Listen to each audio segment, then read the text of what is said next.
this is a segment of the town hall that that Sean Hannity did with Robert F. Kennedy Jr. And you can tell that this is a crowd that is open to RFK's charms, his political acumen, his intelligence is bullshit, and they are jammed in together. Look at these two guys' arms close together. This has a lot of, this whole audience has a lot of what I would call middle seat energy. And yes, the diversity of the crowd is overwhelming. They're a wonderful smattering of the kind of people that, we got two nappers, three napping. Yeah, three during the applause, I might add. So, and this lady, maybe just mid sleep, this lady's clapping. So she blinks every time she smacks her hands together. These two guys, like, just the jam up here is just fantastic. We're going to find out later that they're attached at the spleen. But that said, these are the folks that weren't smart enough to get out of being handed a flyer in Times Square, and didn't want to go see that mean Colbert fella or whoever making fun of Trump. So they were like, oh, the head of the crowd, yup. And so there you go. Yeah, there's a guy vaping, I suppose. That's good. Everybody here looks like they are either a Russian agent.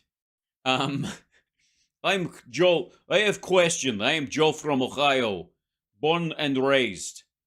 And and there's these odd couples like over in the end that looks like they have a business selling supplements and vacant lots.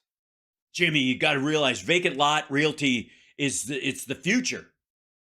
Yeah. So interesting crowd. So this is right out of the gate. We have so much to cover tonight. I'm just going to dive right in. This is what I was talking about when Robert F. Kennedy is going to break down for us. This is the title of this. America wants the war with Russia, RFK Jr. Now, by America, he means the American government and Joe Biden. He doesn't mean America. But yeah, I don't know. It's bullshit. There's so much bullshit. It's hard to like weed through it and find the finer points of bullshit. But here we go. This is an exclusive piece of the town hall with RFK Jr., where he's going to explain to us how this mess got started. How did it start? How in the world? Nobody knows. Let's find out. I don't like the fact that America is bearing the brunt and the burden of financing most of the war against Putin in Ukraine. I think. Yeah, the brunt, and the burden, and the bunt cakes. We aren't. The Ukrainians are bearing the brunt. We're financing it, certainly. We're definitely the biggest partner in it, but largely because of Lend-Lease, not because of actual cash on hand. And a lot of our cash that we're sending to Ukraine was initially especially to help the refugees, people who had to flee the country when they attacked Kiev, when the Russians attacked Kiev and the like, and keeping their like grain flowing and all that kind of stuff. That's where most of our cash on hand goes to. The rest of it, the weapons and that kind of stuff, is either largely Lend-Lease or we're supplying that. That's the other direct lend. But here we go. We agree on that part. Why isn't Europe, why don't they ever step up and defend their own continent before they ask for U.S.? Okay, first of all, fuckhead, Ukraine's not a continent, and waiting for the Europeans to back them up would have been too late as far as waiting for who has resources and who doesn't. And especially when Germany was the primary party early on in this in terms of the European Union, and France being the follow-up. France needing a better relationship with China for trade reasons early on, especially. That's changed a bunch now, but initially them kind of like slow walking into this. And England, just because of Brexit, being separate from the EU as far as their decision making was isolated. Even if they were like all in on helping Ukraine, they wouldn't bring the rest of the EU with them, right? And since it's not technically a NATO fight, that's waiting for everybody to finally get there would be too late.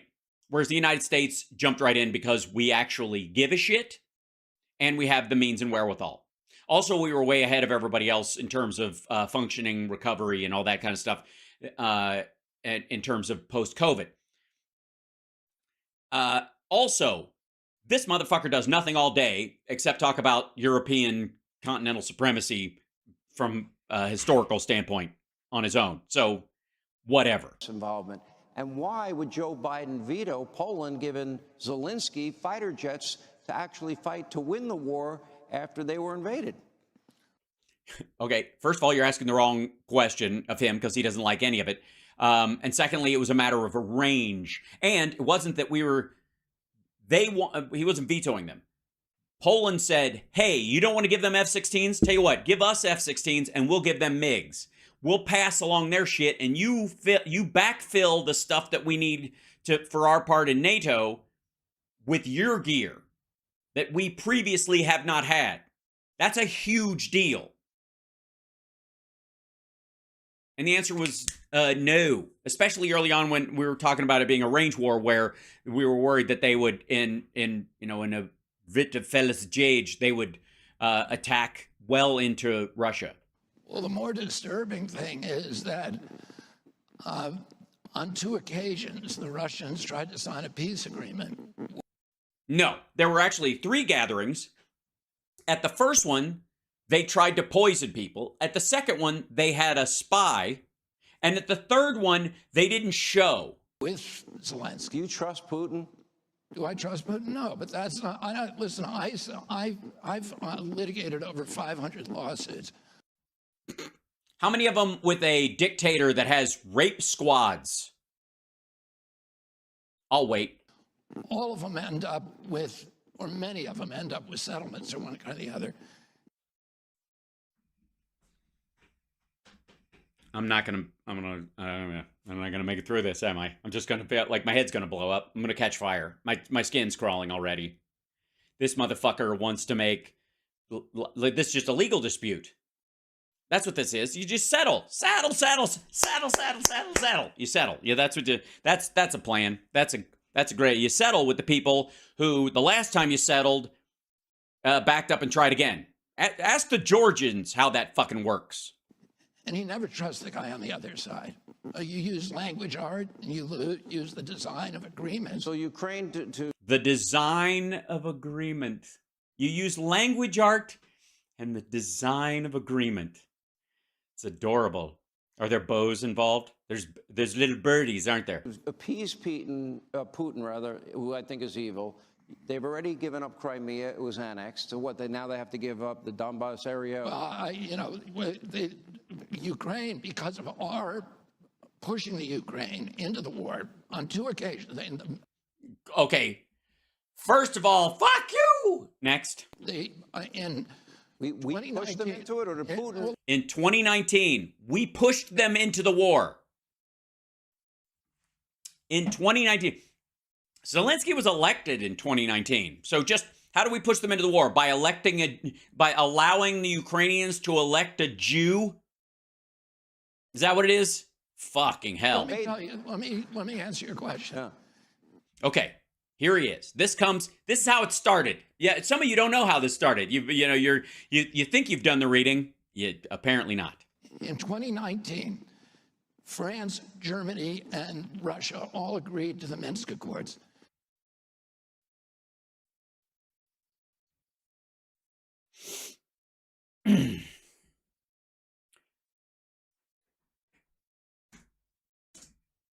Let me back that up a second.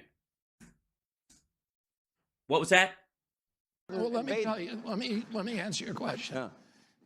In 2019, France, Germany, and Russia all agreed to the Minsk Accords. Okay, no. Fucking no. No, not even close. 29 the Minsk Accords were in 2014 and 15. That's what they were. 2019? The fuck are you talking about? Russia had already violated Minsk too by not even showing up by 2019. The fuck are you talking about? That year, Zelensky ran for president. He was a comedian. He had no political experience. Why did he win? First of all, fuck you. All comedians have political experience. We tell uncomfortable ideas to diverse crowds and bring them all to the same reaction. That's fucking politics. Because he ran on one issue, signing the Minsk Accords. As soon as he got in there, Victoria Nuland... No, he fucking well did not. He didn't run on the Minsk Accords. If anything, he ran against them being a bad idea, and they had already been signed fucking 4 years before, well, 5 years before. What the shit? Wait. He can't be this dumb about this, right? Does he fix this later? All right, again. Signing the Minsk Accords. As soon as he got in there, Victoria Nuland and the White House told him he couldn't do it. Okay, look, I know Victoria Nuland is like this boogeyman that the right loves to use, but she can't tell him not to sign the Minsk Accords when they happened years before. What? This is amazingly stupid. And it'd be one thing if he was fucking up 2014 and 2019, because, you know, sometimes when I'm writing, my fours look like nines and my nines look like fours. But this isn't just mixing the data. This is Zelensky's presidency is half a decade after this shit. God damn, this is bad. Then Putin sends 40,000 troops in. That's not enough to conquer the country. Blah, blah, blah. Okay. Putin sent the little green men in, the 40,000 into the Donbass in that area. It's the little green men after the Minsk I was signed, which was a violation of what they had just signed. That was when the Russians were the first to violate the Minsk agreement. And that was fucking during Poroshenko. Ugh, I'm not... Oh, God. This is going to be hard. This is... I'm all right. I couldn't think of a more horrible job if I wanted to. And you have to do it. All right. I'm going to make it. Here we go. Clearly, he wanted us to come to the negotiation. He wanted somebody to come to a negotiating table. I had just come from the negotiating table. Fucking fuck. Okay. The first Minsk Accords, the first one was the negotiating part, and they violated with those 40,000 people. I don't know how you get this shit this backwards. I mean, I guess you would have to support Russia. Like, this is, okay, if I take a step back and a deep breath, and I look at this for what it actually is, this totally explains how this fucker envisions this entire circumstance. Because you would have to get all of these details exactly backwards to come to the conclusion that he's come to. It's the only way it works. It's on the one hand, am I horrified at his idiocy? Yes, I am. But on the other hand, it's a fantastic view into how poorly this man's brain works. This is the only way you could be this wrong is to be this wrong about everything. Zelensky came to the negotiating table, signed a new agreement that was the Minsk Accords too. Oh my fucking God. No, he didn't. He didn't. First of all, Russia didn't even come. Shit. I can't. What the fuck? This is dumber than Trump's explanations of some things. I can't believe I'm saying this, but it's true. Minsk 2 wasn't signed by Zelensky. This is just nonsense. There is, like, this is off by years. The people involved are wrong. The countries involved are wrong. Again, Russia didn't even show up to do Minsk 2. They had already sent in forces and violated Minsk 1, had no interest in being part of it. Minsk 2 was like France and Germany trying to tamp down the Ukrainians from going, what the fuck, you're invading again. To stop them from attacking these guys who were coming in after the fact. Good Lord. Man. We may have to review this again, just so that because it's so out there.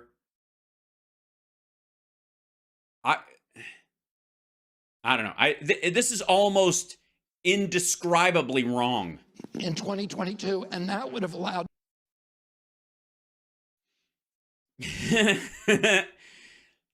Minsk 2 in 2022. That's how I remembered it, because it's 2022. Donbass to stay and Lugansk to stay, to remain as part of Ukraine. Huh? The Donbass and Lugansk, first of all, the Russians had already declared Luhansk and Donetsk People's Republic as you smell almonds too. I do too. I like, this is the burnt toast episode, motherfucker. Good Lord. This is so wrong. It's like silly how wrong it is. All right, I'll turn the audio up a little bit. Sorry. We said Putin signed it. Okay, Putin did not sign Minsk 2 at all. Like, they didn't even participate in that part of it. And it was years ago. Initialed it, and Putin, in good faith, began withdrawing troops from the Ukraine. Okay, no. There was no point in 2022 when Putin, in good faith, started withdrawing troops from Ukraine. What? What happened? We sent Boris Johnson over there to torpedo it because we don't. We sent Boris Johnson over there to torpedo it. We did. What? Which time? When he went on his own or after he left office and went again? What the fuck? We want the war with Russia. Why are they clapping? What are you just, is it a Fox thing where you're like, oh my God, that is more bullshit than I'm even used to hearing. That's incredible. That's like the entire Fox and Friends show in like 9 sentences. Good Lord. Why are you blaming America's role? Look at this dude, Kennedy 2024. In this? And look, I am. Putin to me is an evil, murdering dictator thug, and when he leaves this earth, nobody's going to miss him. Let's be honest. However, look, RFK gets applause for his shit, which was all nonsense, all garbage. There wasn't a stitch of reality in any of that. There was no Minsk 3, by the way. However, I think that Europe has a responsibility to protect their continent, and yet it always seems to fall on the United States. Joe Biden. Their continent? European continent? Is Russia part of the continent? Does it spread? How far does it go? Is China part of the European continent? Continent of fucking shit. Biden has committed all these billions of dollars that we can't afford, and he's not fighting the war to win the war. I don't believe in fighting wars half-assed. If you're going to fight a war... I'm sorry, Yellow Cake cheerleader says what? You go in, overwhelming force, you beat them, you get the hell out. That's it. And only if it's provoked. Putin did not need to invade a sovereign country, in my view. Is Zelensky perfect? Nope. I don't think he is either. I agree with you on that part. But America's role, I think, should be dictated first by Europe. And they've got to defend their continent. And they haven't stepped up, in my view. Yeah, I mean... Okay. I don't know how he can be more wrong than he just was, but I have hope. I don't think most of the European countries wanted the war either. It's clear what happened, which is that, you know, from the beginning, we promised in 1992. In 1992. What did we promise in 1992? The Russian leadership said, we will move, this was Gorbachev, said when the Soviet Union, he was getting ready to dismantle the Soviet Union. Was he? Was he getting ready? What was it? What was his prep process like in 1992 when he was getting ready in 1992 to dismantle the Soviet Union? Oh, God. And he said, we're going to allow you, we're going to withdraw 400,000 troops from East Germany. And we're going to in 1992, allow you to reunite Germany under NATO, which is a hostile army. That's a huge concession for them. The one commitment that we want, is what the Russians said, is that you will not move NATO to the east. James Baker, who was then Secretary of State under Bush, Okay, first of all, we've dealt with this before, but this is an absolute lie. What they meant at that particular time was, and this is when the USSR still existed, was that NATO wasn't going to expand in Germany. In the country of Germany. When they give back Eastern Germany, Western Germany will stay the way it is, and then we won't put NATO shit in the east part of Germany. It'll just be, you know, a free half of it. We'll stop all the NATO shit there. Not 1 inch was the alleged thing, which that conversation never fucking happened. But the mythology rolls on that they wouldn't do this in Germany. This is while the USSR still existed. And there was no Wednesday, the USSR is going to come crashing down, so we got to get our ducks in a row. The idea is that they couldn't hold it anymore. They couldn't sustain it anymore, and Europe wasn't going to put up with it anymore. So they had to get out of Germany, and they were trying to negotiate their exit, and they did. And in part of that conversation, they're like, "You're not going to set up, you know, missiles there, are you?" And like, nope. And they still haven't, by the way. There are no, you know, the ABM treaty and all the other stuff. There's no missiles and that kind of shit. No NATO stuff. Germany is part of NATO, so Germany's stuff, Russia has sometimes said any German military stuff that's in the east part, that is NATO because they're part of NATO, which is how they dick around with this. But it didn't have anything to do with Georgia or Ukraine or Latvia, Lithuania, because those were all still part of Russia. And this is not 92, obviously. He's off by a couple of years. Fuck, man. Famously promised we will not move NATO 1 inch to the east. In Germany, first of all, it didn't happen. Secondly, that was their sort of removal soft argument that they're like, please don't do this. But that's when the USSR existed. USSR does not exist anymore. It ceased to exist.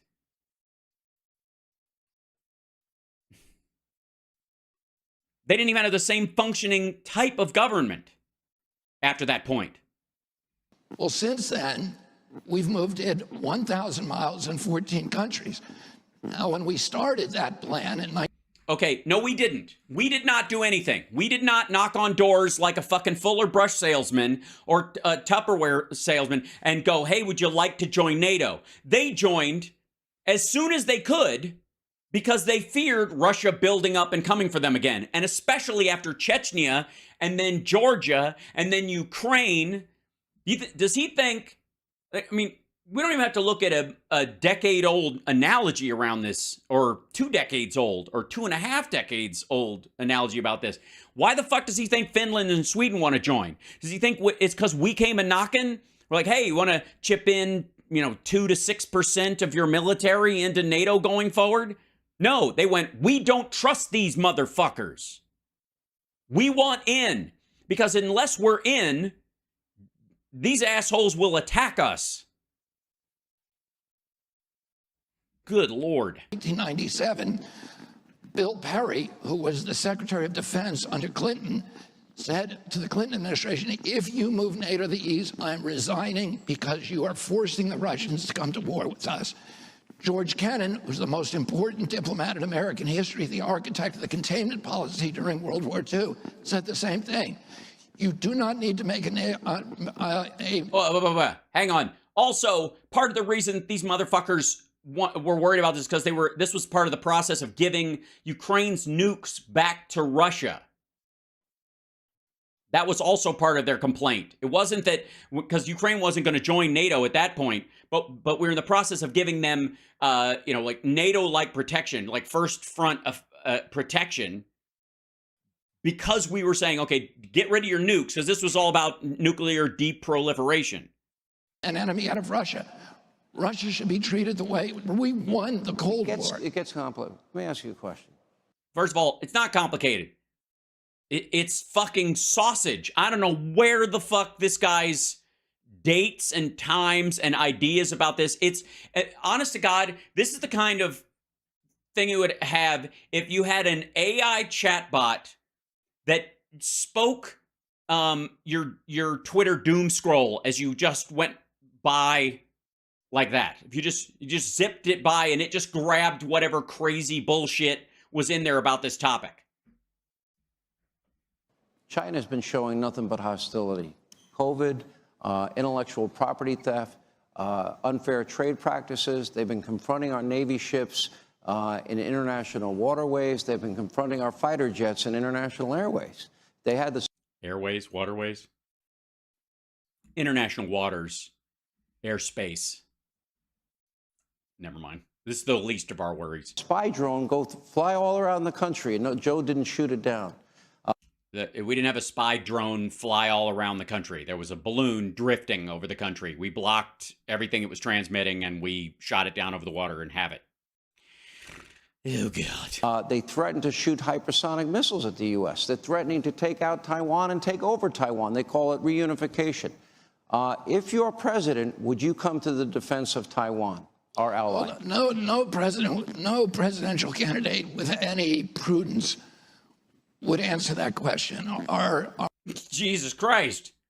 This is what Trump does when he doesn't understand an issue. Now, interestingly enough, RFK didn't understand any of the other shit he was talking about, but this is what Trump, why would I tell you it takes my negotiating power off the table? No, it doesn't. It gives China negotiating power because you were half-assed about it. Oh, somebody's asking what's up with his voice. So he has vocal paralysis. He's had it for years. Like one of his vocal cords is paralyzed. So it fucks with his voice. It's just, that's what his voice sounds like now. Just that's from. And that's why you'll not find me making fun of it at all, because it's a physical malady he can't do anything about.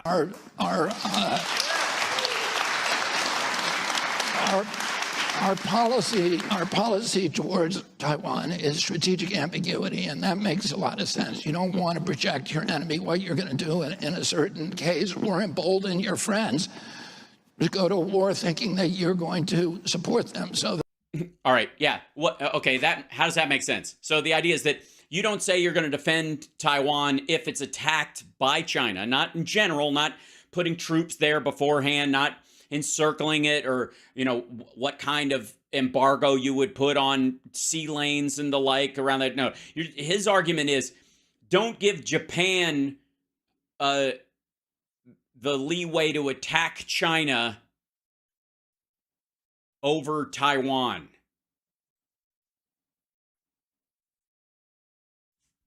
Yeah. That's just fucking dumb. Again, this doesn't even apply to the reality in this particular situation. That's been our policy, and it's a sensible policy. Do you see China as our top geopolitical foe? They're also trying to undermine the U.S. dollar. Yes. You do. Yeah, and that's why that's another reason why the war in Ukraine. Why we need to leave Russia alone and let them attack Europe. Ukraine is insane because we have pushed China into the Donald Trump said he could. Okay, no. Russia and China are not like this, and this is China. I don't know what, again, this is something we talked about all last year. So most of what he's talking about are dead talking points from early in the war. Resolve the issue. Do you think you can create a peace agreement between Ukraine and Russia? I think Why would he have to? There were Minsk 1 and 2 are right there on the table. They were written last year. Fucking hell. And we have to, there's no choice. Russia's not going to lose this war. Russia can't afford it. This would be like us losing a war to Mexico. They are not going to lose the war. Go look at what Russia did in Stalingrad in order to... Who wants to tell them that we fought a war to a stalemate with Mexico? We have Texas to show for it, but they have the rest of northern Mexico too. So we did have that situation happen before. And you know what we have now? We have not tried to invade Mexico just to get more land. And I got news for you. We fucking could. America could take Mexico tomorrow. We absolutely could. We could. We could use the cartels as a reason. We could use China's movement in South America and us needing a buffer because we could use all that. But we're not going to. You know why? Because we ain't Russia. Because that's not, as much as this idea that fucking people still think America operates like England with wooden boats in the 1400s, we fucking don't. We have a trade relationship, a peaceful trade relationship with Mexico, in spite of some of the shit that we don't like that they do. And the odd part of it is like, and again, they use this idea like, what if China put missiles in Mexico? Wouldn't we attack Mexico? Okay, first of all, no. We would have a relationship between us and Mexico that was strong enough and sympathetic enough to not allow that to happen. Period. We show our worth in the world through other means. Russia has no other means. They have no other worth in the world. That's why they have to do this, through force. How that was Cuba. Yeah, exactly. And even then, for fuck's sake, we ended up with Guantanamo Bay, and they got whatever, like the entire rest of Cuba, and it lived through its own cycle. And by the way, China is supposedly setting up a secret spy base in Cuba, which Cuba was not even aware of at one point. Boy, it's so stupid. To preserve its territorial integrity. Russia's been invaded 3 times through the Ukraine. Russia's been invaded 3 times through the Ukraine. The last time, Hitler killed 1 out of every 7 Russians. There are 400. Yes, and the Soviets would not have beat back the Nazis without us.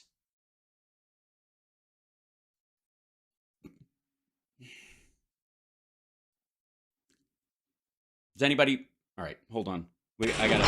pushing him to... Okay, I'm gonna be all right. All right, hold on.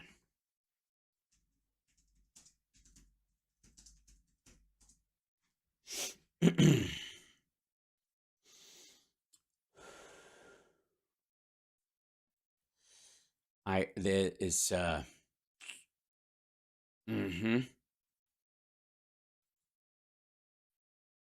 see, where's the...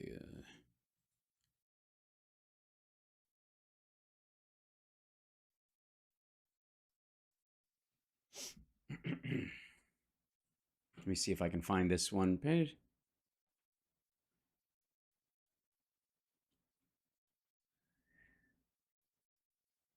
Let's see. There. Whoops. Why is that page not found? Get out of here. Okay. This is 1939. Yeah. Okay. So this is the Molotov-Ribbentrop pact between Germany and Russia, 1939, August 23rd.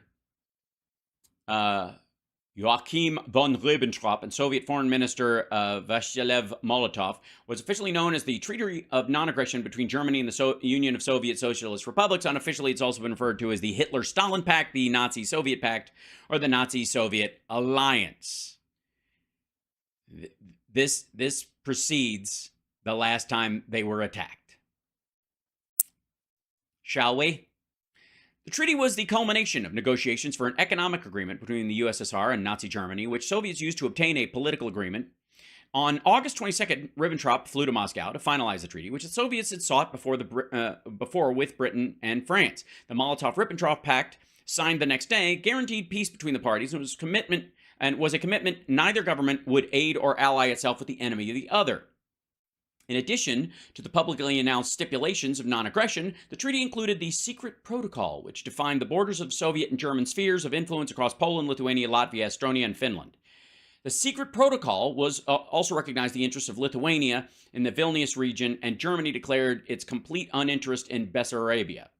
The rumored existence of the secret protocol was proven only when it was made public during the Nuremberg trials. Soon after the pact, Germany invaded Poland on the 1st of September 1939. Soviet leader Joseph Stalin ordered the Soviet invasion of Poland on September 17th, one day after the Soviet-Japanese ceasefire came into effect, and the battles of Khalkhin Gol, and one day after the Supreme Soviet of the Soviet Union approved the Molotov-Ribbentrop Act. After the invasions, the new border between the two countries was confirmed by the supplementary protocol of the German-Soviet Frontier Treaty in March of 1940, just a few months later. Parts of the Karelia and Salya regions in Finland were annexed by the Soviet Union following the Winter War.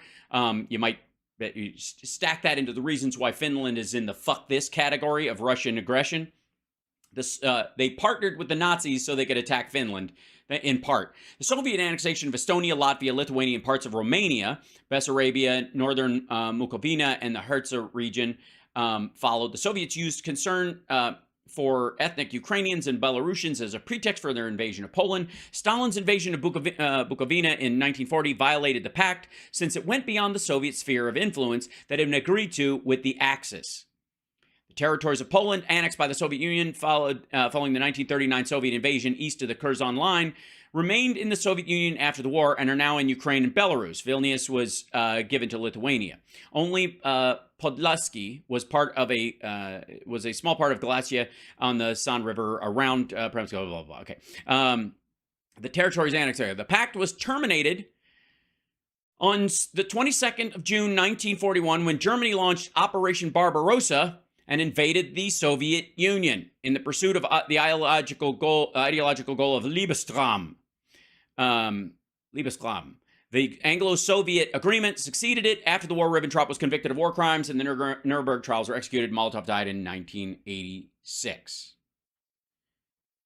The last time Russia was invaded was by the Nazis for their part in joining the Axis, and either, depending on which point of view you take, they're bullshitting Hitler to eventually take his lands from him and playing with him because they figured that would give them the violent room to get what they wanted, or they took too much of Poland and pissed him off, and that wasn't part of the agreement.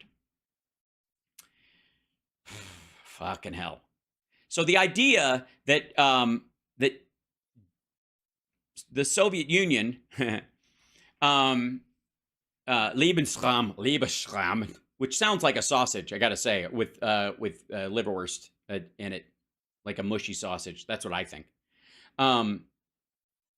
Stalin made a deal with Hitler, and depending on who you're listening to at the Nuremberg trials, either Stalin broke it first or Hitler broke it first. But the point is, the Germans invaded Russia because of a deal they themselves broke about the land they were going to take. Motherfucker. So, this is just, honest to God, this asshole knows so little. Yeah, Hitler broke it first. That's my opinion as well. But if you take the Polish lands part, that's why I would say they would argue it. I don't care. Again, this is when a crocodile is fighting an anaconda, I'm not rooting for the one I think is the easiest to kill. They're both gonna try and kill me if they outdo the other. It doesn't matter. They're both monsters in this case. So, again, that's what I said. This is a pissing match between two monsters. I don't care. The point is, this motherfucker makes it sound like NATO attacked him. or that Hitler, was a part of NATO at the time or some shit. Back up the sausage machine, Alan. Yeah. Oh, believe me, I will. Is Poland hated because they took back land after World War II? Yeah, you could argue that's one of the pet peeves of both Germany and the hardcore Germans, like the Germanic tribal folks and the Soviets afterwards. Also, I use this as an example because it's culturally something people can understand. But the Germanic versus Romanic tribes that have been fighting over the German lands and the Sudetenland and all that shit for centuries, with what is effectively the Romanis going up into Poland, and that being the Roman spread, and then they went up into England and all that kind of stuff. The Germans being the Germanic tribes kind of holding that land and trying to fight for more of it and domination, blah, blah, blah. But the war between the two of those is partly what led to the annexation of Poland and all this belief system. That's where all that shit comes from. In many ways, very similar to, Vladimir Putin watching a bunch of fucking YouTube videos about how Ukraine is still part of Russia and he was going to get it back. Same stupid mentality. It doesn't fucking matter. At a certain point, we all got to settle down and be civilized. And these, the borders are really best for just describing function of government, not where and if you can get access to resources on any major scale. So, especially in Europe. But when it came to the base of the population in Poland and in Germany, Roman Polanski, who was Polish, his parents were Polish Jews who were killed in the Holocaust. His name, his stage name that he took, Roman Polanski, the ski on something means son of, means literally Roman son of Poland. There's a lot of like historical choice in taking that name and saying fuck you to Germany around that time. So, I mean, this dude has egged two of the biggest conflicts in Europe in the last 300 years. Miles from Moscow, we already have Aegis missile systems within 12 minutes of Moscow. We wouldn't tolerate that if the Russians did it in 1962 when they put them in Cuba. My uncle was going to invade if they. I want to talk a little bit about your background growing up. Yeah, because we didn't have ABM technology back then. That was a bigger part of it. Nobody did. Even the hypersonic missiles. Hold on one second. The hypersonic missiles, which were supposed to be the thing that would like wipe everything out. Hypersonic, I call it super duper. We've been shooting those down in Ukraine. Well, they've been using our gear to shoot them down. Your uncle as president, what happened to him, what happened to your dad, he was the attorney general, and what you think about how those things happen. Oh, fuck off. It's like a conspiracy, blah, blah, blah, blah, blah. Just, I don't fucking care. I don't. I mean, overall, this is just goofy. But anyways, there was a reason why I wanted to cover this with you guys today. I wanted you guys to just get a grasp of, you want to talk about if Joe Biden got these kind of dates this wrong and never tried to correct it, never went back, they would go, he's had a stroke on live TV. Period. I'm dead serious. If he said exactly what RFK said in the exact order that he did it, the story on the news everywhere would be that Joe Biden had a stroke on live television.